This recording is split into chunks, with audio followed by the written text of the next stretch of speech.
ఇలా గొడవలు అప్పుడప్పుడు ముఖ్యంగా ఎందుకో అంటే మాకు వాళ్ళకి పోయిన జన్మ ఏమైనా అవినా భావ సంబంధాలు ఉన్నాయో నాకు తెలీదు గానీ, వాళ్ళ వల్ల వాళ్ళు కారణమయ్యారు. నా హస్బెండ్ సరిగ్గా అర్థం చేసుకోలేకపోయారు. నేను కూడా మరి అతన్ని అర్థం చేసుకోలేకపోయామో నాకు తెలీదు గానీ, అక్కడ సిట్యుయేషన్స్ అలా వచ్చేసాయన్నమాట. నాకు వాళ్ళ మీద ఎలాంటి కోపం లేదు. నా హస్బెండ్ మీద కోపం లేదు. నాకు భగవంతుడు చాలా గొప్ప జ్ఞానాన్ని ఇచ్చాడు. ఇప్పుడు ఈ కర్మ పీరియడ్‌లో నేను అనుభవించిందేం లేదు. నేను తొందరగానే స్పిరిచ్యువల్ అవేకెనింగ్ అయిపోయిందంట నాది. నేను సూపర్ ఆనందంగా ఉన్నాను. అండ్ భగవంతుడికి చాలా దగ్గరగా అవుతున్నానన్నమాట. అది ఎంత గొప్ప విషయం కదా! So, I'm so happy.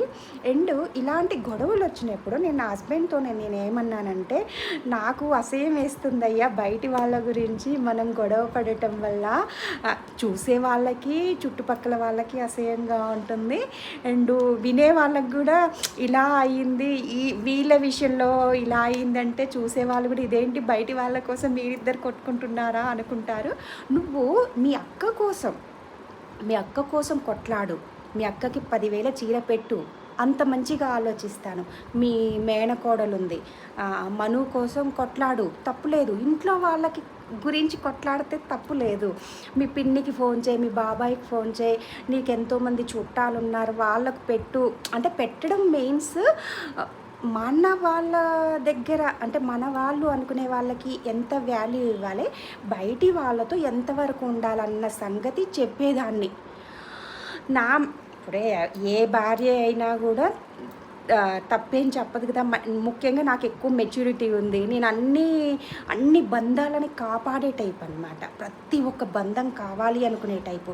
అవతల వాళ్ళు ఎలాంటి వాళ్ళైనా కూడా నేను ప్రతి ఒక్క బంధాన్ని నిలపాలి అంటే మంచిగా ఉండాలి అని చూసే టైప్ అనమాట.